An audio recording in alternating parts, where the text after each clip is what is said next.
ಕೆಲವೊಂದು ಸಿನಿಮಾಗಳೇ ಹಾಗೆ ರಿಲೀಸ್ಗೂ ಮುಂಚೆ ಅದರ ಸ್ಟಾರ್ ಕ್ಯಾಸ್ಟ್ ಇಂದಾನೆ ಒಂದು ಹೈಪ್ ಕ್ರಿಯೇಟ್ ಆಗಿರುತ್ತೆ, ಒಂದು ಎಕ್ಸ್ಪೆಕ್ಟೇಷನ್ ನ ಬಿಲ್ಡ್ ಮಾಡಿರುತ್ತೆ. ಅದೇ ರೀತಿ ಸೌಂಡ್ ಮಾಡಿದಂತ ಸಿನಿಮಾ ಟಾಕ್ಸಿಕ್. ಇದು ಗೀತು ಮೋಹನ್ ದಾಸ್ ಅವರು ಡೈರೆಕ್ಟ್ ಮಾಡಿರುವಂತ cinema. Rocking star Yash, Kiara Advani, Rukmini Vasanth, Nayanthara, Uma Qureshi, Tara Sutaria ಹೀಗೆ ದೊಡ್ಡ ಸ್ಟಾರ್ ಕ್ಯಾಸ್ಟ್ ನ ಈ ಸಿನಿಮಾದಲ್ಲಿ ನಾವು ನೋಡ್ಬೋದು. KGF ಸಿನಿಮಾಗಳ ನಂತರ ಯಶ್ ಅವರ ಮುಂದಿನ ಸಿನಿಮಾ ಯಾವುದು ಅಂತ ಎಲ್ಲ ವೆಯ್ಟ್ ಮಾಡ್ತಿದ್ದಾಗ ಅನೌನ್ಸ್ ಆದಂತ ಸಿನಿಮಾನೇ ಟಾಕ್ಸಿಕ್.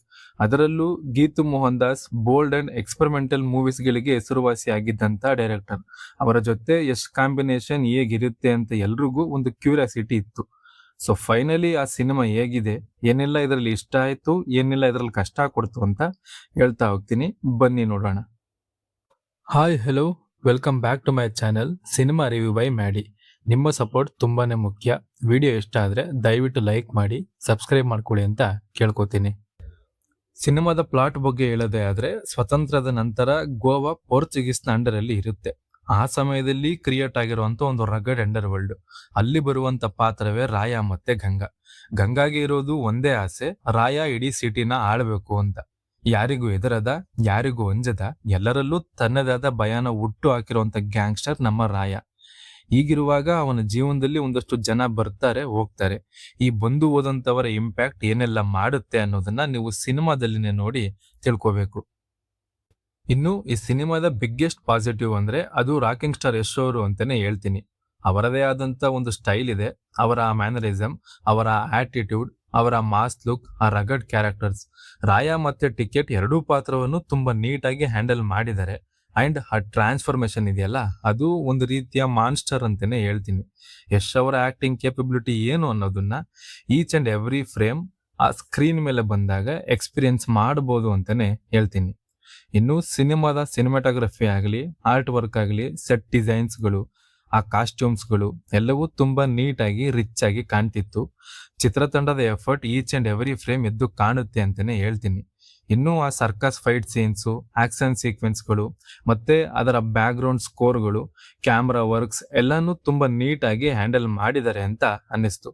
ಇನ್ನು ನಯನ್ತಾರ ಅವರ ಕ್ಯಾರೆಕ್ಟರ್ನು ಮರೆಯೋ ಆಗಿಲ್ಲ, ತುಂಬಾ ಮಾಸ್ ಆಗಿ ಪ್ರೆಸೆಂಟ್ ಮಾಡಿದ್ದಾರೆ. ಅವರು ಬಂದು ಹೋಗುವಂತ ಸೀನ್ಗಳು ಸಿನಿಮಾಗೆ ಒಂದೊಳ್ಳೆ ವ್ಯಾಲ್ಯೂನ ಆಡ್ ಮಾಡುತ್ತೆ. ಇನ್ನು ಕಿಯಾರಾ ಅವರಾಗಿರ್ಬೋದು, ರುಕ್ಮಿಣಿ ವಸಂತ್, ತಾರಾ ಸುತಾರಿಯಾ ಎಲ್ಲರ ಪಾತ್ರಗಳು ತುಂಬಾನೇ ಚೆನ್ನಾಗಿ ಮೂಡಿ ಬಂದಿದೆ. ಸಿನಿಮಾಗೆ ಈ ಎಲ್ಲಾ ಕ್ಯಾರೆಕ್ಟರ್ಗಳು ಅದರದೇ ಆದ ವ್ಯಾಲ್ಯೂಸ್ ನ ಆಡ್ ಮಾಡ್ತವೆ ಕೂಡ. ಇನ್ನು ಇಲ್ಲಿ ವರ್ಕ್ ಆಗ್ಲಿಲ್ಲ ಅಂತ ಅನ್ಸಿದ್ದು ಇಲ್ಲಿನ ಮ್ಯೂಸಿಕ್. ರವಿ ಬಸ್ರೂರು ಅಂದ್ರೆ ಎಲ್ಲರಿಗೂ ಒಂದು ಎಕ್ಸ್ಪೆಕ್ಟೇಷನ್ ಇರುತ್ತೆ, ಅದು ಇಲ್ಲಿ ರೀಚ್ ಆಗ್ಲಿಲ್ಲ ಅಂತ ಅನ್ನಿಸ್ತು.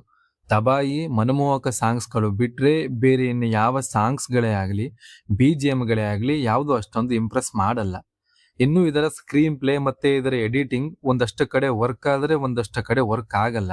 ಸ್ಪೆಷಲಿ ಫಸ್ಟ್ ಹಾಫ್ ಸ್ವಲ್ಪ ಇಂಟ್ರೆಸ್ಟಿಂಗ್ ಅಂತ ಅನ್ಸಿದ್ರು ಎಲ್ಲವೂ ತುಂಬಾ ಸ್ಪೀಡ್ ಆಗಿ ಟ್ರಾವೆಲ್ ಆಗೋದ್ರಿಂದ ಅರ್ಥ ಆಗೋಕೆ ಸ್ವಲ್ಪ ಟೈಮ್ ಹಿಡಿಯುತ್ತೆ. ಇನ್ನು ನರೇಷನ್ ಅಲ್ಲಿ ಇಂಟೆನ್ಸಿಟಿ ಇರುತ್ತೆ, ಡೆಪ್ತ್ ಅನ್ನೋದು ಕಾಣಲ್ಲ. ಬರೀ ಕ್ಯಾರೆಕ್ಟರ್ಸ್ಗಳು ಇರ್ತಾವೆ, ಎಸ್ಟಾಬ್ಲಿಷ್ಮೆಂಟ್ ಆಗ್ತಾ ಇರ್ತವೆ. ಅಂಡ್ ಆ ಎಲ್ಲಾ ಕ್ಯಾರೆಕ್ಟರ್ಸ್ ನ ಪೋರ್ಟ್ರೇ ಮಾಡೋಕೆ ಬರ್ದಿರುವಂತ ಸೀಕ್ವೆನ್ಸ್ಗಳೇ ನಮ್ಮನ್ನ ಒಂದಷ್ಟರ ಮಟ್ಟಿಗೆ ಹಿಡಿದು ಇಟ್ಕೊಳ್ಳುತ್ತೆ. ಆದ್ರೆ ಅದರ ನಂತರ ಮುಂದೆ ನೋಡಿದ್ರೆ ಕತೆ ಎಲ್ಲೂ ಸಾಗಲ್ಲ, ನಿಂತಲ್ಲೇ ನಿಂತಿರುತ್ತೆ. ಡೆಸ್ಟಿನಿ ಬಗ್ಗೆ ಕ್ಲಾರಿಟಿ ಇರಲ್ಲ.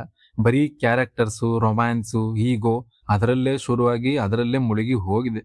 ಡೈಲಾಗ್ ಮತ್ತೆ ಕಾನ್ವರ್ಸೇಷನ್ಸ್ ಗಳಿಂದ ಫಸ್ಟ್ ಹಾಫ್ ಸ್ವಲ್ಪ ಇಂಟ್ರೆಸ್ಟಿಂಗ್ ಅನ್ಸುತ್ತೆ, ಆದ್ರೆ ಸೆಕೆಂಡ್ ಹಾಫ್ ಅಲ್ಲಿ ಅದನ್ನ ಕ್ಯಾರಿ ಮಾಡೋದ್ರಲ್ಲಿ ಸೋತಿದ್ದಾರೆ. ಫೈನಲ್ ಆಗಿ ಹೇಳೋದೇ ಆದ್ರೆ ಮೂವಿ ಬಂದು ಒಂದು ಅಬವ್ ಆವರೇಜ್ ಸಿನಿಮಾ ಅಂತ ಹೇಳ್ತೀನಿ. ಯಶ್ ಅವರ ಆಕ್ಟಿಂಗ್, ಅವರ ಡೈಲಾಗ್ಸ್ ಎಲ್ಲವೂ ಖುಷಿ ಕೊಡುತ್ತೆ. ಅವರ ಎಫರ್ಟ್ ಸ್ಕ್ರೀನ್ ನ ಮೇಲೆ ಎದ್ದು ಕಾಣುತ್ತೆ. ಇವೆಲ್ಲವೂ ಕಥೆಯನ್ನ ಇನ್ನು ಮೇಲೆ ತೆಗೆದುಕೊಂಡು ಹೋಗ್ಬೋದಿತ್ತು, ಆದ್ರೆ ಅದು ಇಲ್ಲಿ ಆಗ್ಲಿಲ್ಲ ಅಂತ ಹೇಳ್ತೀನಿ. ಚಿತ್ರತಂಡ ಒಂದೊಳ್ಳೆ ಎಫರ್ಟ್ ನ ಹಾಕಿದ್ದಾರೆ, ಅದಕ್ಕೆ ಸಪೋರ್ಟ್ ಮಾಡೋದು ತುಂಬಾನೇ ಮುಖ್ಯ. ಸೊ ಆದಷ್ಟು ಕನ್ನಡ ಸಿನಿಮಾಗಳನ್ನ ಚಿತ್ರಮಂದಿರಗಳಲ್ಲಿ ಹೋಗಿ ನೋಡಿ ಅಂತ ಕೇಳ್ಕೊತೀನಿ. ಸೊ ಇದು ನನ್ನ ಇವತ್ತಿನ ರಿವ್ಯೂ ಆಗಿತ್ತು. ವಿಡಿಯೋ ಇಷ್ಟ ಆದ್ರೆ ದಯವಿಟ್ಟು ಲೈಕ್ ಮಾಡಿ, ಸಬ್ಸ್ಕ್ರೈಬ್ ಮಾಡ್ಕೊಳ್ಳಿ ಅಂತ ಕೇಳ್ಕೊತೀನಿ. ಎಂದಿನಂತೆ ಮತ್ತೆ ಭೇಟಿಯಾಗೋಣ.